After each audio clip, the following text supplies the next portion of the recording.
지난 주 중에 우리 주일학교 학생 한 명이 중학교 1학년인가 저를 찾아왔어요. 목사님, 추수감사절이 성경 몇 장 몇 절에 나와요. 아무리 찾아봐도 안 나와요. 이렇게 말하는 거예요. 너무 예쁘잖아요.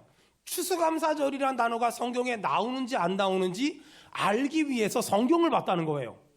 너무 예뻐서 2,000원 제가 이게 주면서 맛있는 거 사 먹어라. 저의 2,000원을 가볍게 보시면 안 돼요. 하도 퍼져서 이제 주머니에 남은 게 아무것도 없어요. 어쨌든 간에 이 아이한테 제가 얘기했어요. 성경에 추수감사절이란 말이 안 나와. 비슷한 절기는 아마 수장절일 거야. 이 수장절이 뭐냐면 1년 동안 농사짓게 하신 하나님, 그리고 열매 주신 하나님, 이 열매가 있기까지 하나님이 해를 주셨고 달을 주셨고 별을 주셨고 비를 주셨고 바람을 주셨어. 그 은혜에 감사해서 이스라엘 사람들은 수장절이란 절기를 드렸어. 그 수장절의 의미를 지금 우리는 추수감사절로 예배하고 있어. 이렇게 얘기하니까 아이가 고개를 끄덕거리면서 편의점에 뭐 사 먹으러 가더라고요.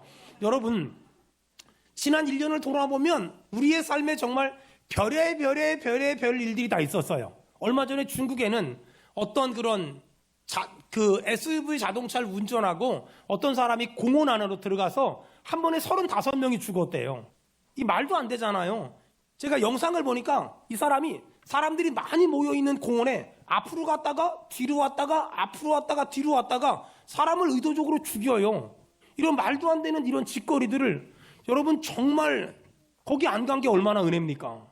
거기 안 있었던 게 얼마나 은혜예요. 여러분, 이렇게 하나님이 우리를 지난 1년 동안 돌봐주셨고 도와주셨고 함께 하셨고 지켜주셨고 인도하셨으며 여기까지 인도하셨습니다. 이것을 인정하는 것, 이것을 인정하는 예배, 이것을 추수감사 예배라고 우리 하나님께 예비하고 있습니다. 자, 그런데 왜 우리는 성경에 나오는 대로 수장절을 지키지 않고 추수감사절을 예배할까? 이 추수감사절이란 말은 원래 미국이란 나라가 시작되는 것과 맥을 같이 합니다. 1620년도 당시에 영국에는 신앙의 자유를 갈망하는 믿음의 성도들이 있었습니다. 그들이 신앙의 자유를 찾아서 미국이란 신대륙으로 출발했고, 당시에 출발했던 사람이 102명, 65일을 여행했는데 그 중에 44명이 죽어서 신대륙에는 약 60여 명 정도가 도착했습니다. 이들은 신대륙에 도착하자마자 열심히 농사를 졌지만 2년 연속 흉년. 그래서 여기저기서 내 가족이, 내 아들이, 내 딸이, 내 부모가, 자식이 굶주림으로 죽어가는 모습을 봤어요. 어떻게 해서라든지 사람들이 죽어가는 걸 방지하기 위해서 이들은 하나님께 금식하며 매달려 기도하며 하나님 도와달라고, 살려달라고, 불쌍히 여겨달라고, 궁휼히 여겨달라고 기도했지만 여전히 그 굶주림의 끝이 보이질 않았어요. 그러던 어느 날 하나님 앞에 예배하는데 한 성도가 이렇게 고백했어요. 사랑하는 여러분, 지금 우리의 눈에는 배고픔이란 현실이 있고 굶주림이란 현실이 있습니다. 하지만 우리에게는 배고픔과 굶주림이 있지만 신앙의 자유가 있지 않습니까? 영국에서는 감히 상상조차 할 수 없었던 신앙의 자유가 있지 않습니까? 지금까지 우리는 힘든 현실만 생각하며 굶어 죽어가는 사람들만 바라보며 하나님을 원망하며 불평하며 하나님이 살아있으면 이럴 수 있습니까? 라고 따지고 항의했지만 여러분, 이제 그 불평과 원망을 그만두고 하나님 앞에, 신앙의 자유를 주신 하나님 앞에 감사의 예배를 드리면 여러분 좋지 않습니까? 이 얘기를 하자마자 많은 사람들이 고개를 끄덕거리면서 내 눈에 보이는 현실은 내 가족이 굶주려 죽어가는데 그만 금식하고 그만 철야하고 그만 하나님 앞에 매달려 기도하고 원망하고 불평하고 하지 말고 이제 그럼에도 불구하고 감사하고 그리 아니하실지라도 감사해 봅시다. 이 감사의 예배가 기원이 돼서 지금의 추수감사절이 됐고, 미국은 지금도 추수감사 절기를 정해서 한 주간 동안 하나님 앞에 감사와 찬송과 예배로 영광을 돌리고 있습니다. 여러분 축복합니다. 그동안 내 현실을 바라보면서 불평하고 원망하고 투덜거렸다면, 하나님이 살아있으면 왜 나는 이렇게 힘드냐고 이런 비판적인 생각이 내 머릿속에 가득 차 있다면 오늘 십자가 밑에 다 묻고 감사가 회복되길 바라며 찬송이 되살아나길 바라며 기쁨이 회복되길 축원합니다. 아멘. 며칠 전에 우리 교회 집사님이 저한테 물어봐요. 목사님, 맨날 철야한다고 금식한다고 뭐 이런저런 사역한다고 하루 24시간이 모자랄 만큼 바쁘게 사는데 목사님 피곤하지 않아요? 힘들지 않아요? 이제 체력이 좋은 나이도 아닌데 힘들지 않아요? 제가 그 말을 듣고 생각을 해보니까 힘들더라고요.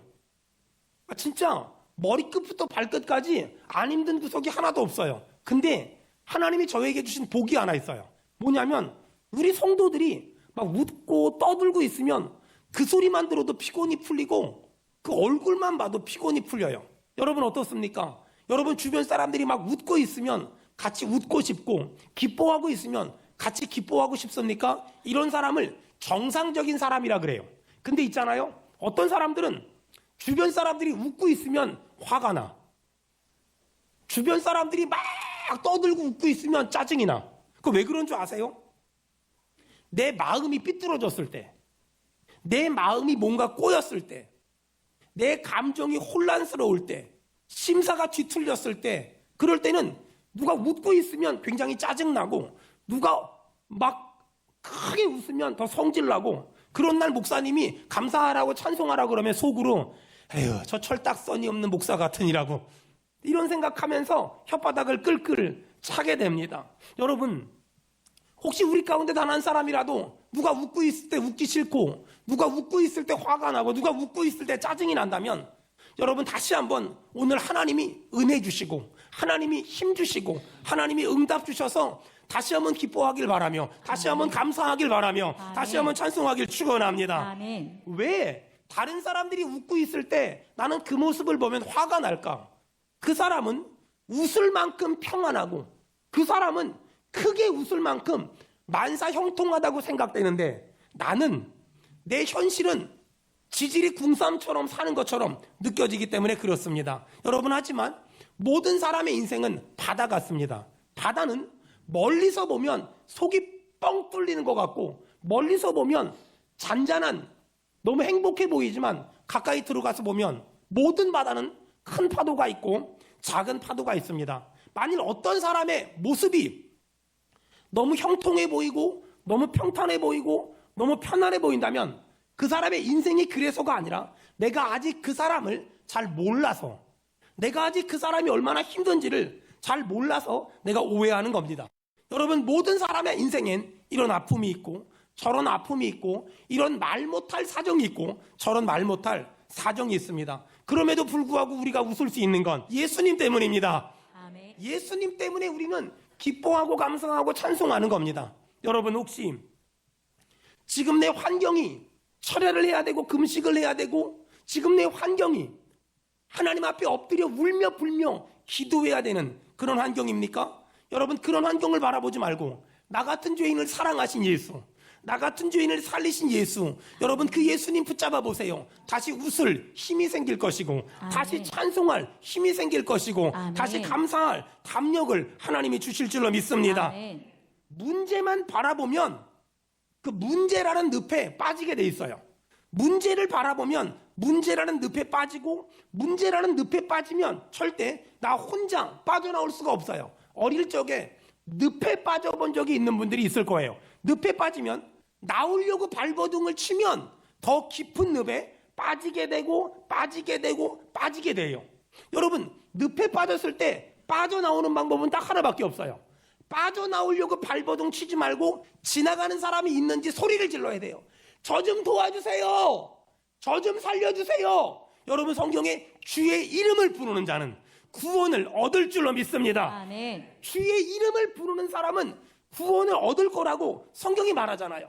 절망의 늪에 빠졌을 때, 질병의 늪에 빠졌을 때, 고난의 늪에 빠졌을 때 살아보겠다고 스스로 발버둥 치지 말고 주의 이름을 부르세요. 주여, 주여, 주여. 여러분 그 주님이 건져주실 것이며 아멘. 그 주님이 건져주실 것이며 아멘. 그 주님이 구원해 주실 줄로 믿습니다. 아멘. 여러분 우리가 웃을 수 있는 이유는 예수님 때문이고 우리가 기뻐할 수 있는 이유도 예수님 때문이에요.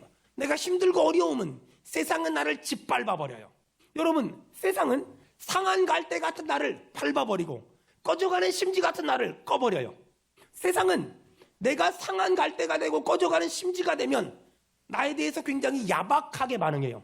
하지만 우리 하나님은 상한 갈대 같은 나를 꺾지 아니하시고 꺼져가는 심지 같은 나를 끄지 아니하시는 그런 하나님이에요.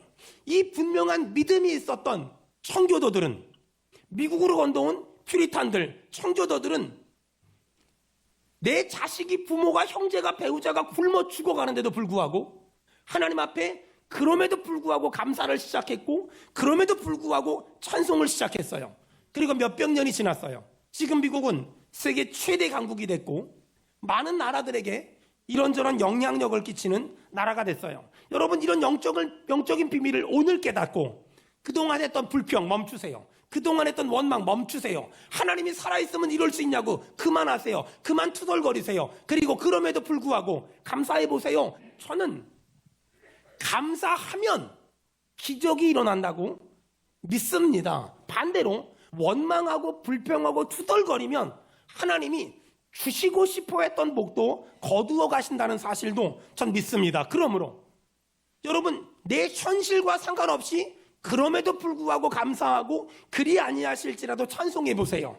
병이 떠나갈 것이며 어둠이 떠나갈 것이며 아멘. 원수가 물러갈 것이며 아멘. 마귀가 떠나갈 줄 믿습니다. 아멘. 하나님이 왜 우리에게 추수감사절이란 절기를 주셨을까? 여러분, 왜 우리한테 기념일이 있을까요? 그날만이라도 생각하고 챙기라고.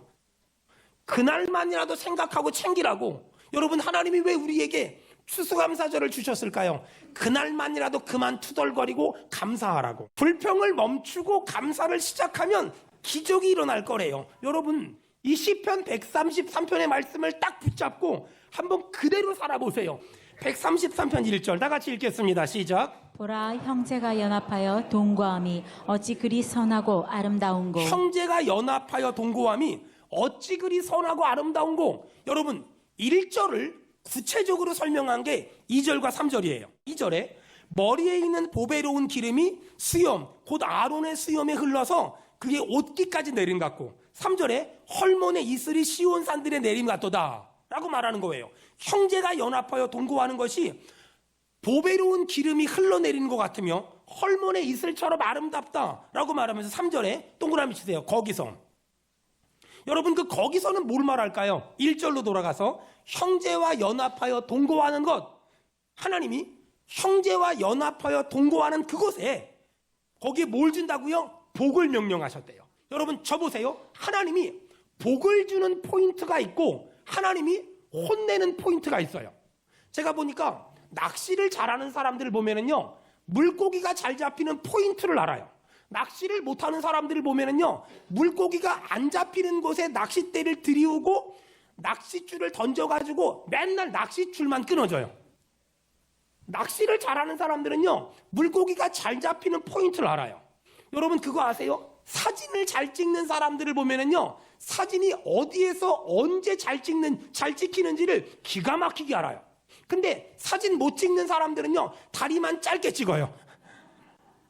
보세요. 낚시를 잘하는 사람들도 물고기가 잘 잡히는 포인트를 알듯이 사진을 잘 찍는 사람들도 사진이 언제 어디서 어느 각도에서 찍어야 잘 찍히는지 알듯이 하나님에게 복을 받는 사람들은 어떤 사람이냐면 하나님에게 복 받는 포인트를 알아요. 하나님이 오늘 복 주시는 포인트가 있다고 아주 정확하게 얘기하는 거예요. 하나님이 복 주시는 포인트가 뭐라고요? 1절에 형제가 연합하여 동거하는 그곳에 하나님이 복을 명하셨대요. 여러분, 오늘 축복합니다. 형제와 연합하여 동거함으로 하나님이 주시고 싶어하는 복을 받아 누리길 축원합니다. 아멘. 여러분, 이스라엘 사람들이 애굽을 탈출했어요. 그리고 가나안에 들어갔어요. 걸어서 가면 빨리 가면 일주일, 천천히 가면 보름 정도 걸리는 곳인데 세상에나 40년을 돌고 돌았어요. 군대 말로 뺑뺑이를 계속 돌고 또 돌았어요. 왜 하나님은 보름 정도면 갈 수 있는 거리를 40년을 뺑뺑이를 돌렸을까? 하나님은 이스라엘 사람들이 가나안에 들어가기 직전에 고치고 싶었던 게 있었던 거예요. 하나님은 이스라엘 사람들이 가나안에 들어가기 직전에 이것만큼은 너 좀 하지 마라, 이런 게 있었어요. 그게 뭐냐면 이스라엘 사람들이 애굽에서 종살이를 하면서 별것도 아닌 걸 가지고 원망하고 불평하고 투덜거리고 비판적으로 말하고 또 자꾸만 안 좋은 말하고 하나님은 이런 것들을 하지 마라, 그거 하면 가나안에 못 들어가 라고 말한 거예요. 근데 이스라엘 사람들이 애굽에서 남의 집 종살이 하면서 맨날 불평하고 원망하고 투덜거리는 이 종의 근성을 못 버리고 계속 가지고 있으니까 하나님은 또 돌리고 또 돌리고 또 돌리고 또 돌렸어요. 그럼에도 불구하고 끝까지 투덜거리고 원망하고 불평하니까 하나님은 이스라엘의 출애굽 1세대들을 다 광야에서 죽게 만들고 2세대들만, 그리고 여호수아와 갈렙만 가나안에 들어갈 수 있었어요.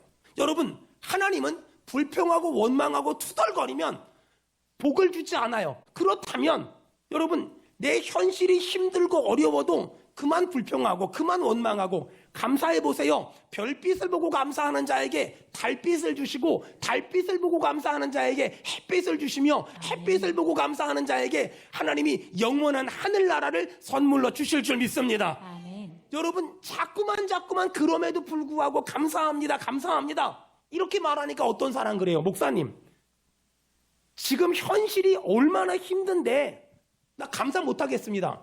감사가 안 되면 이렇게 하세요. 저처럼 감사합니다 이렇게라도 하세요. 막 승질이 나는데 감사하라 그러니까 이 승질을 담아서 에이씨 감사합니다 이렇게라도 하세요. 이렇게 안 되는 걸, 어떻게 안 되는 걸 막 승질을 이빠이 담아서 막 그래서 감사하세요. 그러면 감사하면 악순환이 멈추고 선순환이 시작돼요. 원망하면 선순환이 멈추고 악순환이 시작되거든요. 여러분, 할 수만 있다면 국가의 리더십들 보고 자꾸 욕하지 마세요. 그들 욕하지 말고 기도해 주세요. 부모님 보고 욕하지 마세요. 기도해 주세요. 자녀들 보고 비난하지 마세요. 기도해 주세요. 선생님들 보고 욕하지 마세요. 여러분, 기도해 주세요. 목사님을 보고 비난하지 마세요. 기도해 주세요. 그러면 하나님은 은혜를 주실 것이며 하나님은 응답을 주실 줄로 믿습니다. 아멘. 여러분, 오늘 시편 133편은 복을 받는 포인트가 있고 하나님한테 혼나는 포인트가 있다고. 그러니까 하나님께 혼나는 사람은 입만 벌리면 불평, 원망, 투덜거림. 하나님께 복을 받는 사람들은 입만 벌리면 감사, 찬송, 기쁨을 얘기한다는 거예요. 사랑하는 여러분, 축복합니다. 근데 입을 벌려서 그럼에도 불구하고 감사하고 찬송하고 기도함으로 하나님이 이미 더 주시려고 예비하셨던 복을 받아 누리기를 주의 이름으로 축원합니다. 아멘. 오늘 본문 1절에는 하나님의 복을 받는 포인트가 정확히 나와요. 또 봅시다. 시편 133편 133편 1절 언더라인 치세요. 형제가 연합하여 동거하면, 쉽게 말하면 형제가 싸우지 않고 사랑하고 더불어 함께 살아가면 하나님이 거기에 복을 주겠다고. 우리가 사이좋게 살아갈 때, 싸우지 않고 살아갈 때, 비난하지 않고 불평하지 않고 살아갈 때 하나님이 거기 복 준대요. 사람들은 십자가 세워놓고 장의자 몇 개 갖다 놓으면 그걸 교회라고, 하나님이 거기에 복 준다고 거짓말이에요. 하나님은 교회란 건물에 복을 주는 것이 아니라 형제가 연합하여 동거하는 곳에 하나님이 복을 준대요. 그러니까 하나님한테 복 받는 비결이 너무 쉽잖아요. 인생 잘 사는 방법은 내 실력이나 능력의 문제가 아니라 형제가 연합하여 동거하면, 잘 들으세요. 하나님은 특별한 장소에 복을 주는 것이 아니라 원만한 관계에 복을 주세요. 다시요. 하나님은요, 특별한 장소에 복을 주는 게 아니에요. 원만한 관계에 복을 주세요. 하나님은 특별한 장소에 복을 주는 것이 아니라 원만한 관계에 복을 주시거든요. 제가 이프가우라는 지역을 갔는데 거기 큰 그 닭싸움 경기장이 있어요. 수천 명이 들어갈 수 있는. 거기서 1등한 닭을 봤거든요. 1등한 닭은 어떤 닭이냐면요, 닭들이 막 싸움을 걸어요. 싸움을 걸어요. 얘는 가만히 있어요. 막 와서 쪼는데 가만히 있어요. 죽은 줄 알았어요. 근데 나중에 싸움을 걸어오던 닭들이 막 싸움을 걸어오다가 지쳐가지고 나가 떨어져요.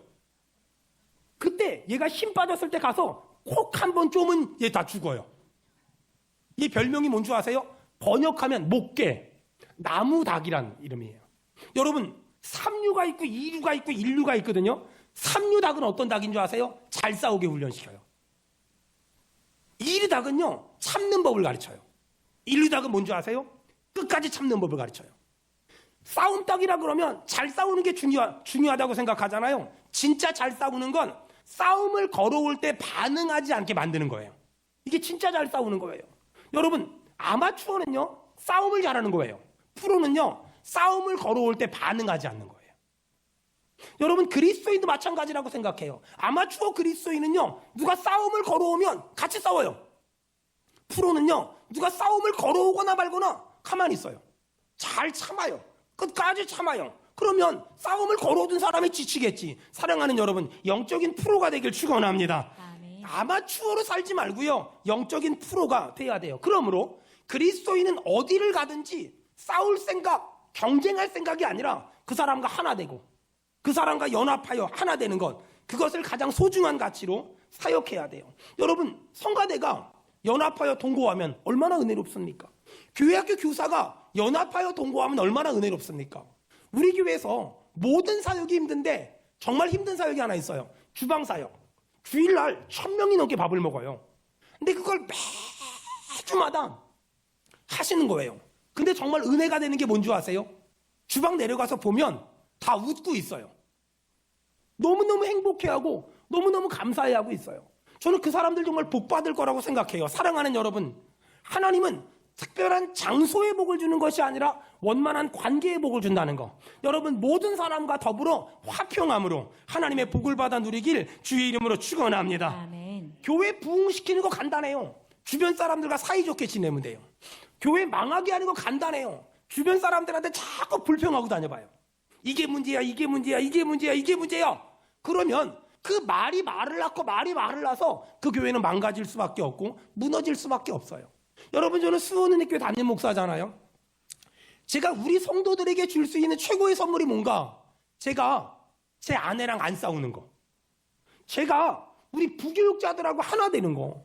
제가 우리 성도들하고 하나 되는 거. 전 그게 최고의 선물이라고 생각해요. 그곳에 형제가 연합하여 동거하는 곳에 하나님이 복 준대요. 여러분, 지금 누군가와 불화가 있습니까? 갈등이 있습니까? 땅에서 매이면 하나님이 하늘에서 매이겠대요.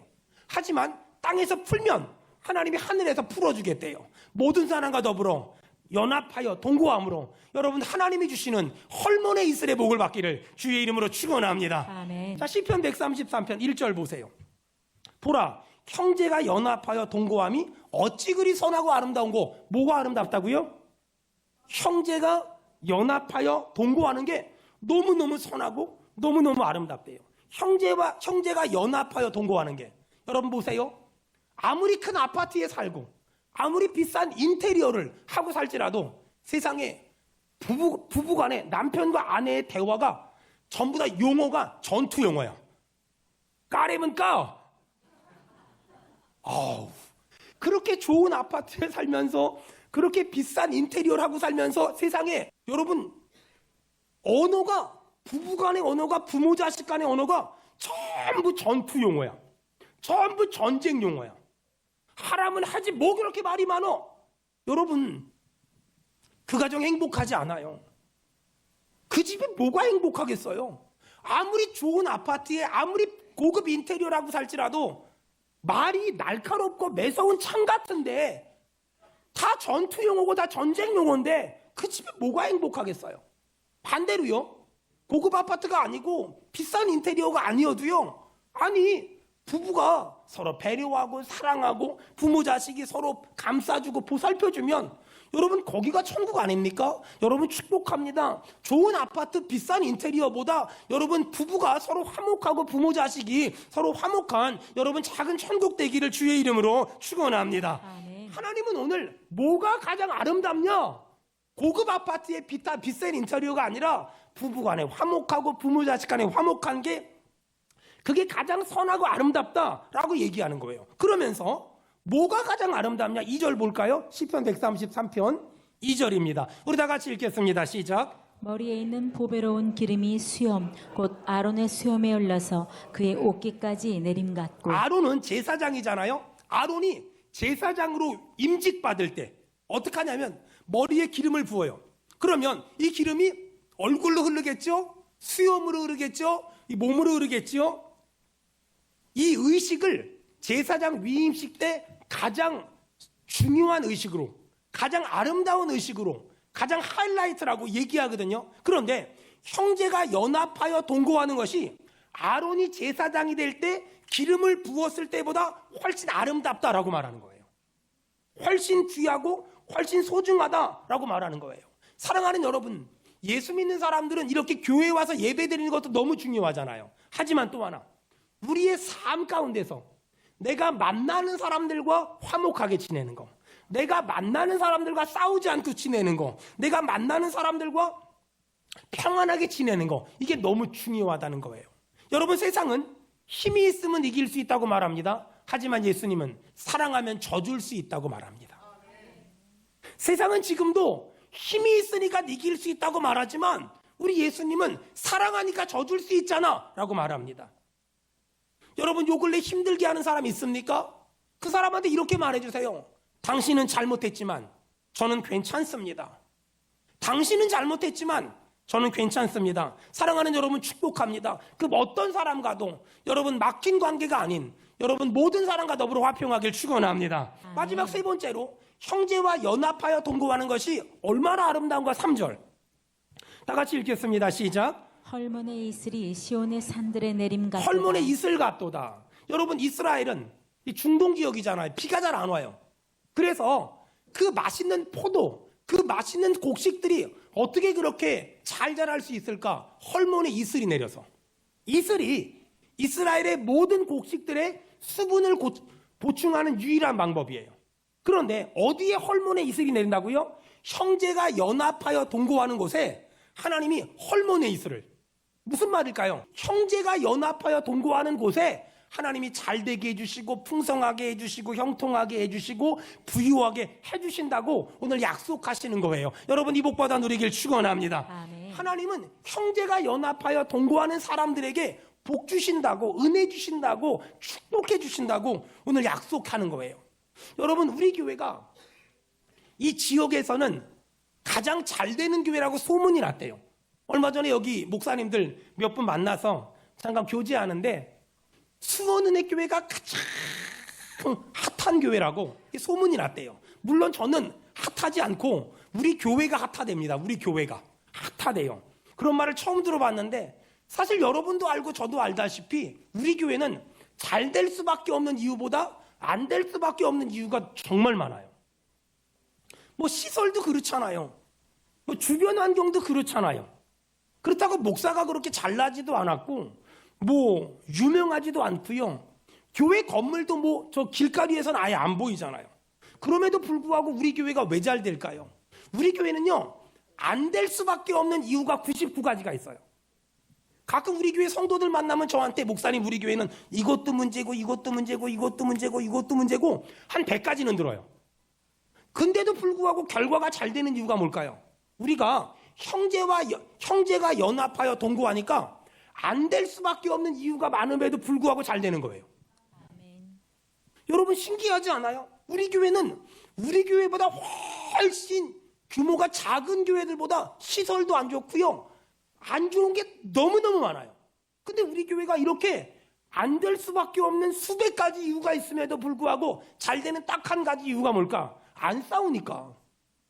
목사와 부교육자가, 목사와 장로님이, 목사와 성도가 안 싸우니까, 성도와 성도가 안 싸우니까, 부서가 안 싸우니까 안 될 수밖에 없는 100가지 이유가 있음에도 불구하고 잘 되는 거예요. 여러분, 오늘 시편 133편의 은혜를 여러분 붙잡아야 돼요. 형제가 연합하여 동거하는 것은 아론이 제사장 될 때의 그 아름다움보다 아름다우며 헐몬의 이슬보다 귀하대요. 여러분, 이 복받아 누리길 축원합니다. 아멘. 여러분, 우리 교회가 제가 아무리 생각해봐도 안 될 수밖에 없는 너무나 많은 이유가 있음에도 불구하고 잘 되는 이유는 딱 한 가지예요. 안 싸우니까, 안 부딪히니까, 큰 소리가 안 나니까, 시끄럽지가 않으니까 싸울 일이 없는 거예요. 여러분, 저는 복을 진짜 많이 받았는데 그중에 제가 받은 복 하나는 부교육자들.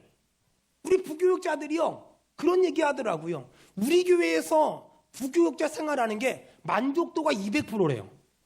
너무 좋대요. 너무 행복하대요. 저희 교회가 일이 진짜 많아요. 저희 교회는 일이 진짜 많거든요. 근데 일이 진짜 많은데 왜 만족도가 높을까? 간단해요. 이게 몸은 피곤한데 마음이 피곤하지 않대요. 얼마나 귀해요. 얼마나 고맙고요. 제가 그 말 한마디 들으려고 그 전날 소고기 사줬거든요. 정말 그 말 한마디 들으려고 무척 노력했어요. 여러분, 저는 그래서 부교육자 복을 받았어요. 두 번째 복은요, 제가 우리 성도들 복을 받았어요. 우리 성도들이 참 다 착해요. 우리 성도들이 참 정말 신실하고요. 얼마나 성실한지 몰라요. 제가 부교육자들 복을 받고 또 성도들 복을 받았다는 이유 중 하나는 뭐냐면, 크게 갈등을 해본 적이 없어요. 크게 시끄러워 본 적이 없고 크게 싸워본 적이 없어요. 여러분 보세요.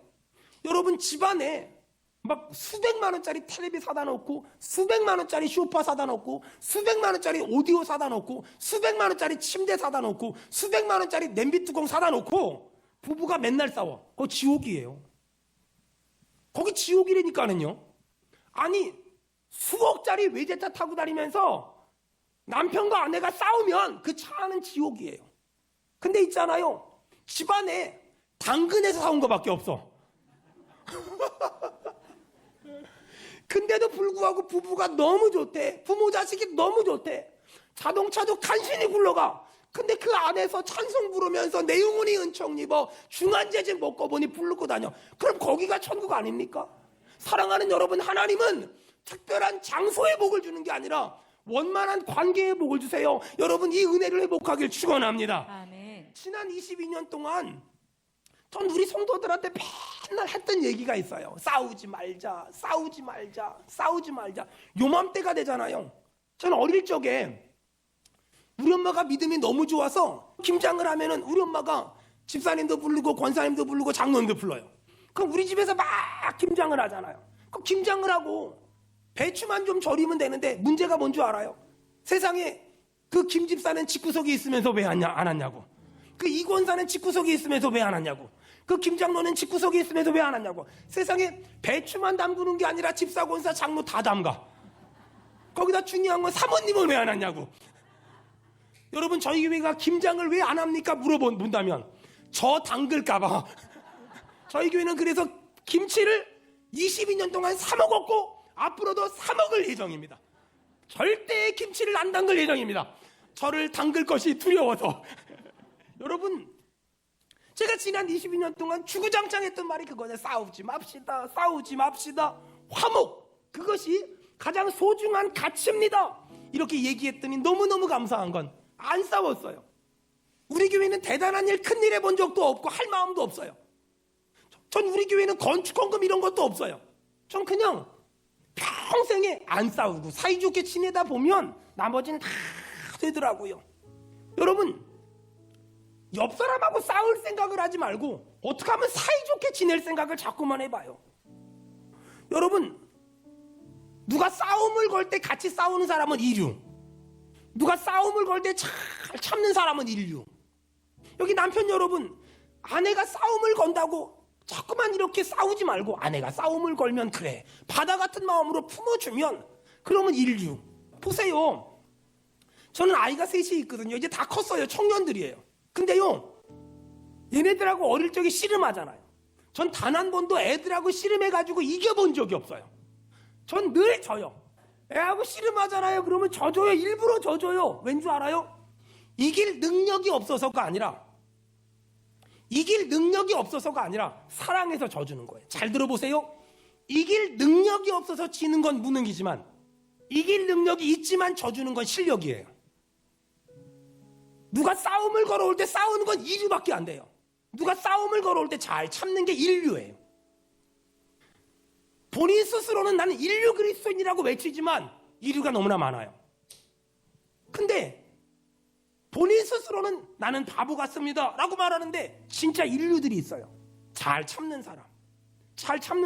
보세요, 십자가 정신이 뭡니까?